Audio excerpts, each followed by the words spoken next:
Towards midday, the three pursuers came abruptly round a bend in the torrent bed upon the sight of a very broad and spacious valley. The difficult and winding trench of pebbles along which they had tracked the fugitives for so long expanded to a broad slope, and with a common impulse, the three men left the trail and rode to a little eminence set with olive dun trees, and there halted, the two others, as became them, a little behind the man with the silver-studded bridle. For a space they scanned the great expanse below them with eager eyes. It spread remoter and remoter, with only a few clusters of sere thorn bushes here and there, and the dim suggestions of some now waterless ravine, to break its desolation of yellow grass.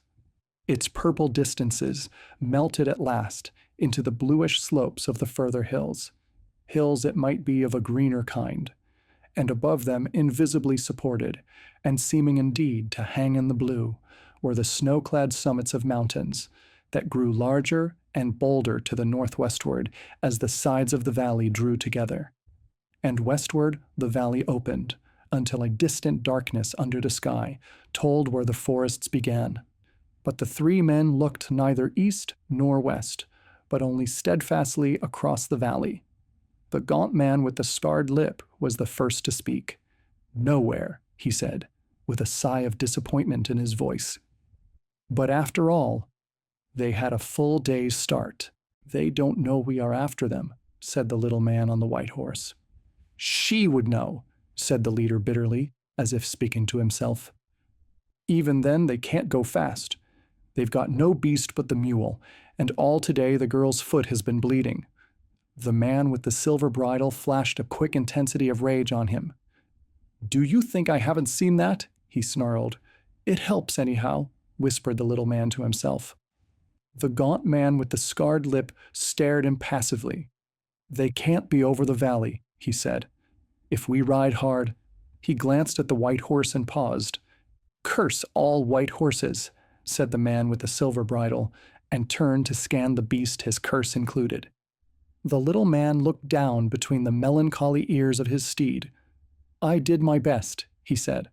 The two others stared again across the valley for a space.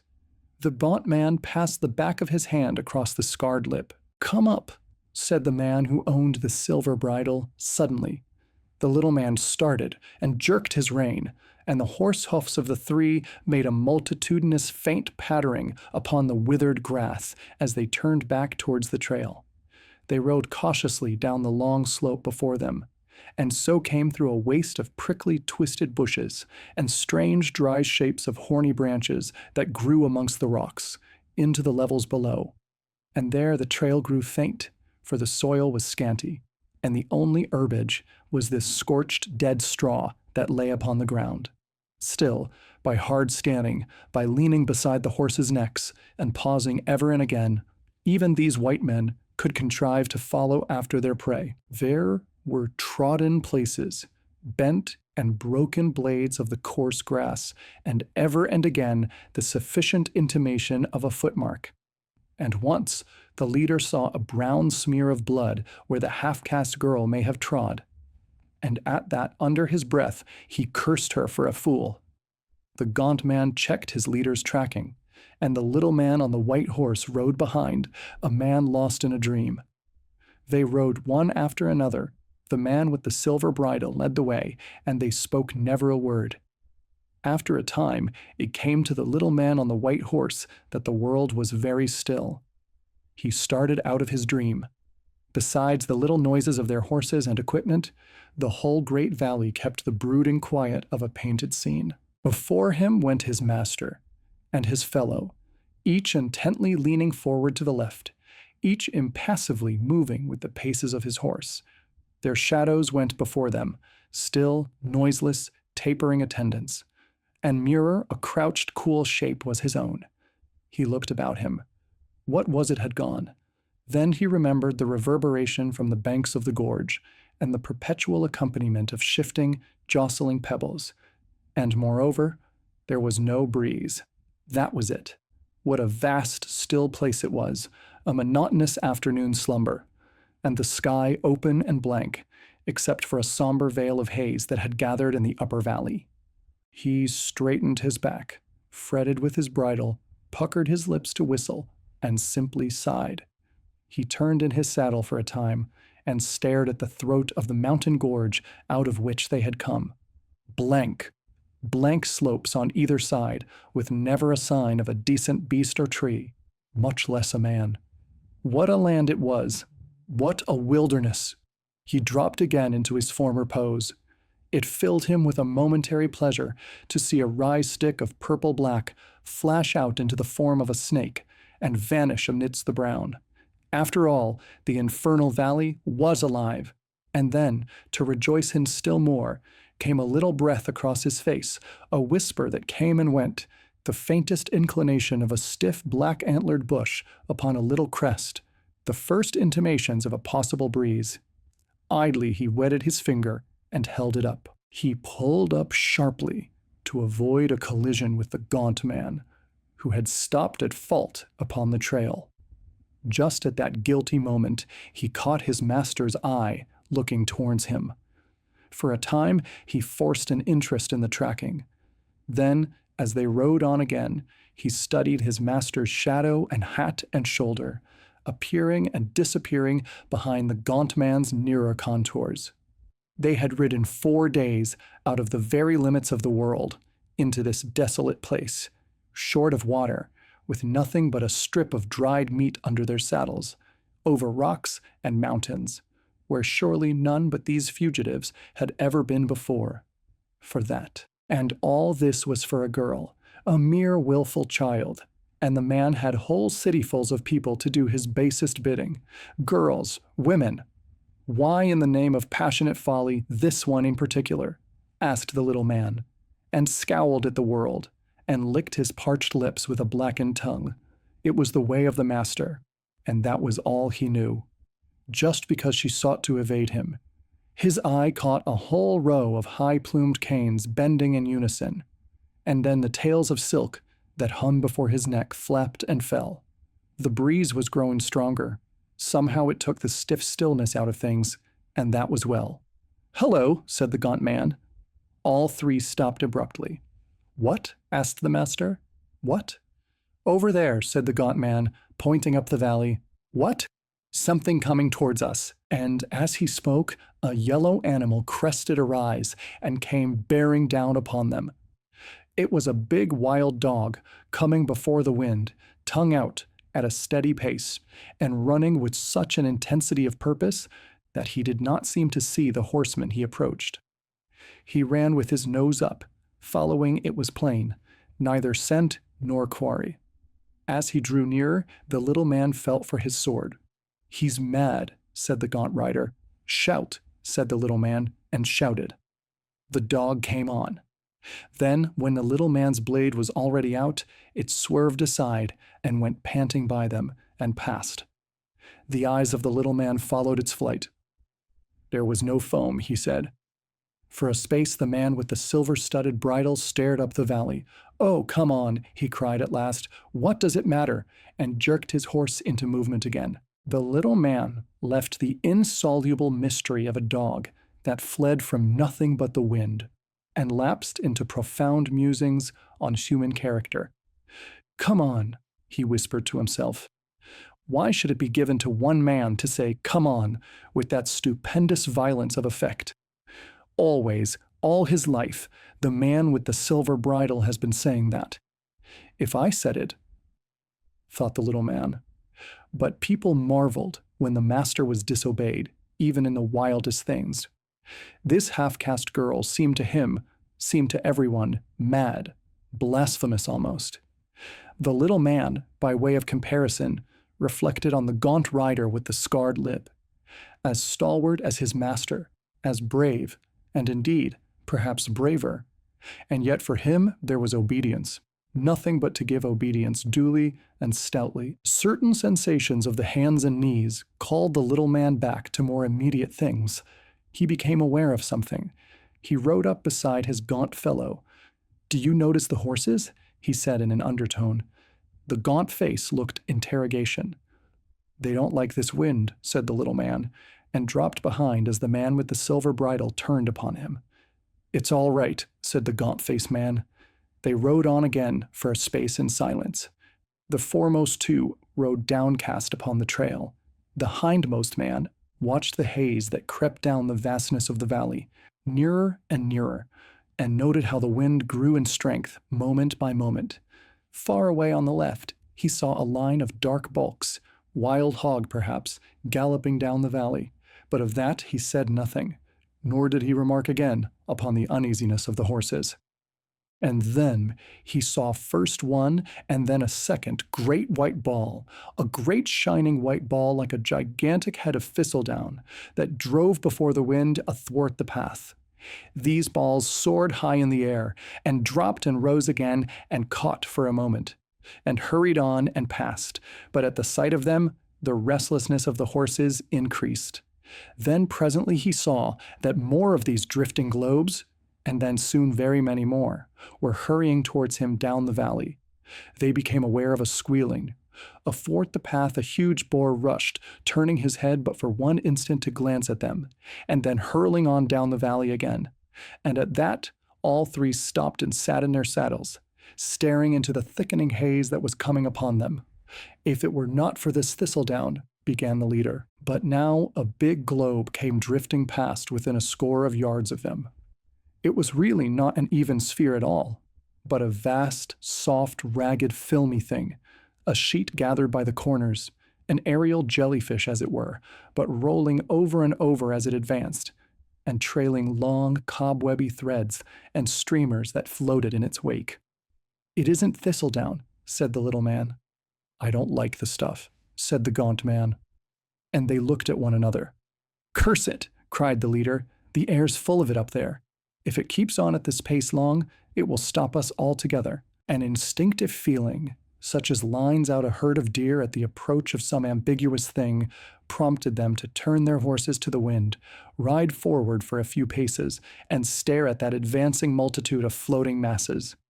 They came on before the wind with a sort of smooth swiftness, rising and falling noiselessly, sinking to earth, rebounding high, soaring, all with a perfect unanimity, with a still, deliberate assurance.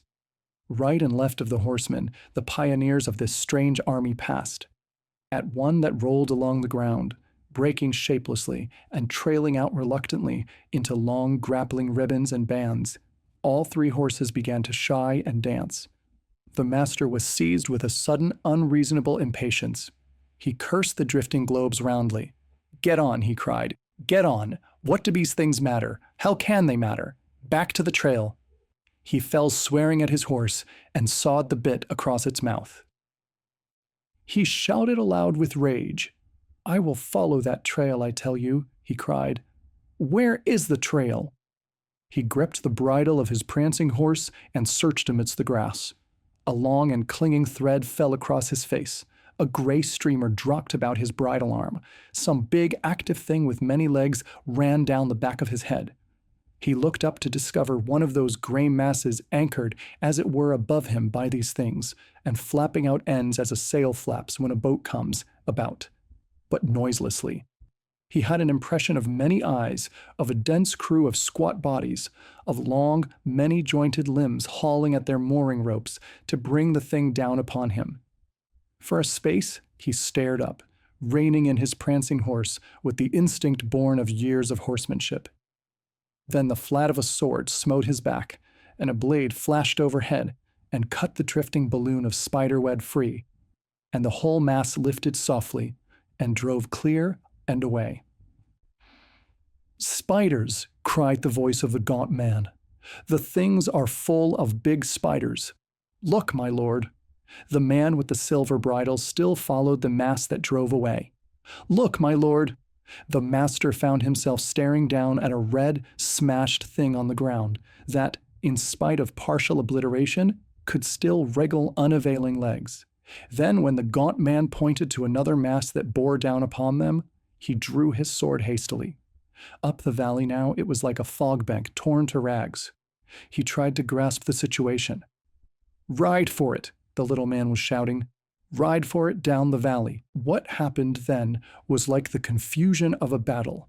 The man with the silver bridle saw the little man go past him, slashing furiously at imaginary cobwebs, saw him cannon into the horse of the gaunt man, and hurl it and its rider to earth. His own horse went a dozen paces before he could rein it in. Then he looked up to avoid imaginary dangers, and then back again to see a horse rolling on the ground, the gaunt man standing and slashing over it at a rent and fluttering mass of gray that streamed and wrapped about them both. And thick and fast as thistledown on wasteland on a windy day in July, the cobweb masses were coming on. The little man had dismounted, but he dared not release his horse. He was endeavoring to lug the struggling brute back with the strength of one arm, while with the other he slashed aimlessly. The tentacles of a second gray mass had entangled themselves with the struggle, and this second gray mass came to its moorings. The master set his teeth, gripped his bridle, lowered his head, and spurred his horse forward. The horse on the ground rolled over. There were blood and moving shapes upon the flanks, and the gaunt man, suddenly leaving it, ran forward towards his master, perhaps 10 paces. His legs were swathed and encumbered with gray. He made ineffectual movements with his sword. Gray streamers waved from him. There was a thin veil of gray across his face. With his left hand, he beat at something on his body, and suddenly he stumbled and fell. He struggled to rise and fell again, and suddenly, horribly, began to howl. Oh, ahoo, ahoo! The master could see the great spiders upon him, and others upon the ground.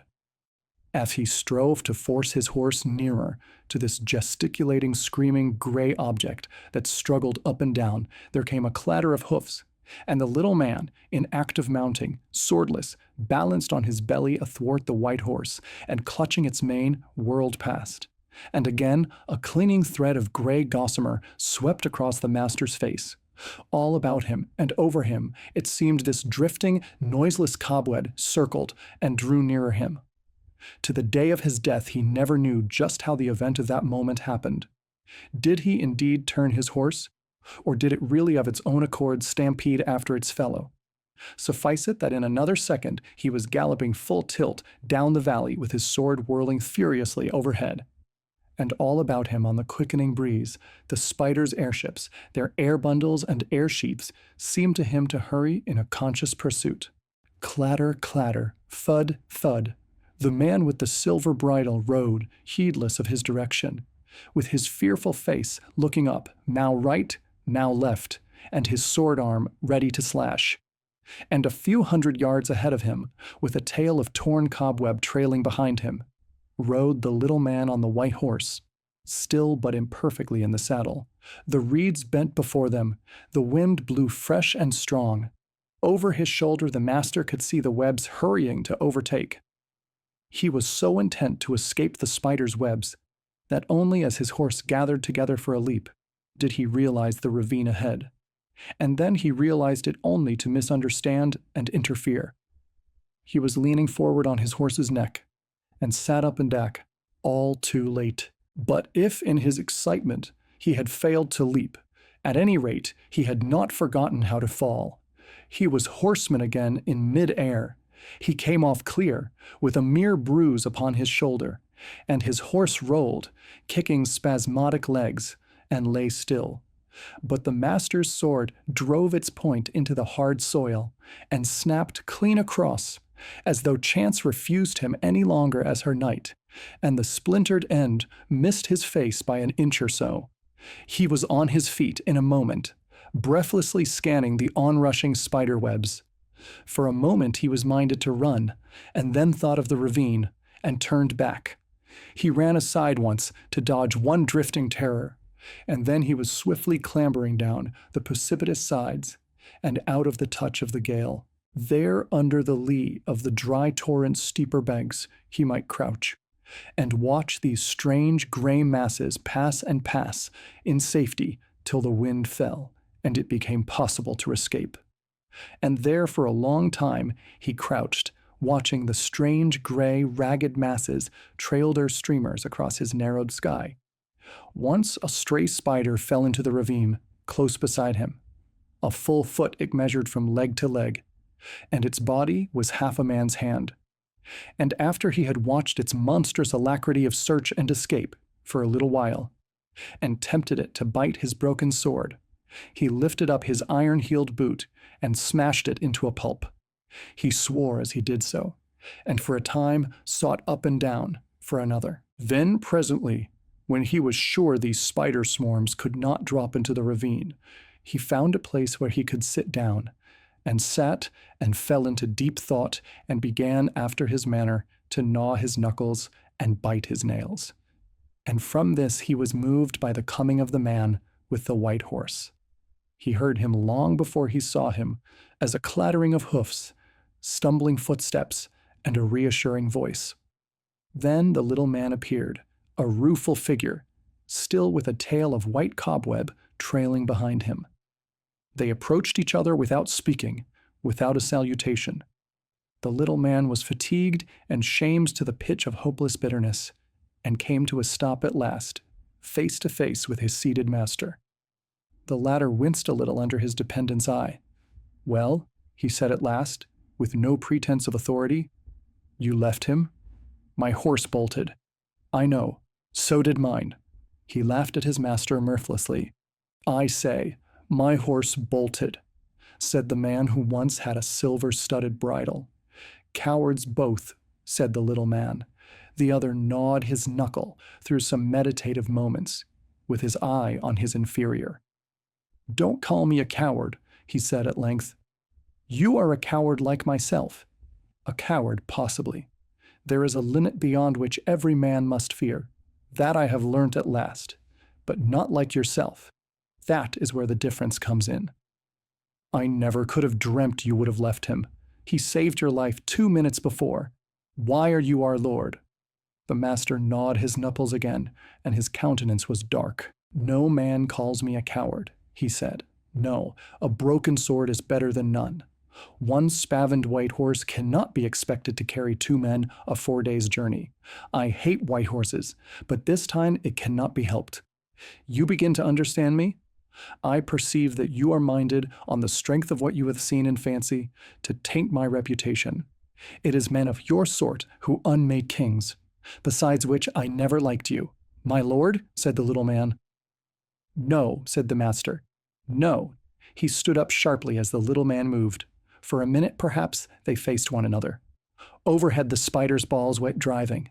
There was a quick movement among the pebbles, a running of feet, a cry of despair, a gasp and a blow. Towards nightfall the wind fell. The sun set in a calm serenity, and the man who had once possessed the silver bridle came at last very cautiously and by an easy slope out of the ravine again. But now he led the white horse that once belonged to the little man. He would have gone back to his horse to get his silver-mounted bridle again, but he feared night, and a quickening breeze might still find him in the valley. And besides, he disliked greatly to think he might discover his horse all swagged in cobwebs and perhaps unpleasantly eaten. And as he thought of those cobwebs, and of all the dangers he had been through, and the manner in which he had been preserved that day, his hand sought a little reliquary that hung about his neck, and he clasped it for a moment with heartfelt gratitude. As he did so, his eyes went across the valley. "I was hot with passion," he said, "and now she has met her reward. They also, no doubt." And behold, far away out of the wooded slopes across the valley, but in the clearness of the sunset, distinct and unmistakable, he saw a little spire of smoke. At that, his expression of serene resignation changed to an amazed anger. "Smoke?" He turned the head of the white horse about, and hesitated. And as he did so, a little rustle of air went through the grass about him. Far away upon some reeds swayed a tattered sheet of gray. He looked at the cobwebs. He looked at the smoke. "Perhaps, after all, it is not them," he said at last. But he knew better. After he had stared at the smoke for some time, he mounted the white horse. As he rode, he picked his way amid stranded masses of web. For some reason, there were many dead spiders on the ground, and those that lived feasted guiltily on their fellows. At the sound of his horse's hoofs, they fled. Their time had passed. from the ground without either a wind to carry them or a winding sheet ready. These things, for all their poison, could do him little evil. He flicked with his belt at those he fancied came too near. Once, where a number ran together over a bare place, he was minded to dismount and trample them with his boots. But this impulse he overcame. Ever and again he turned in his saddle and looked back at the smoke. "Spiders," he muttered over and over again. "Spiders. Well, well, the next time I must spin a web."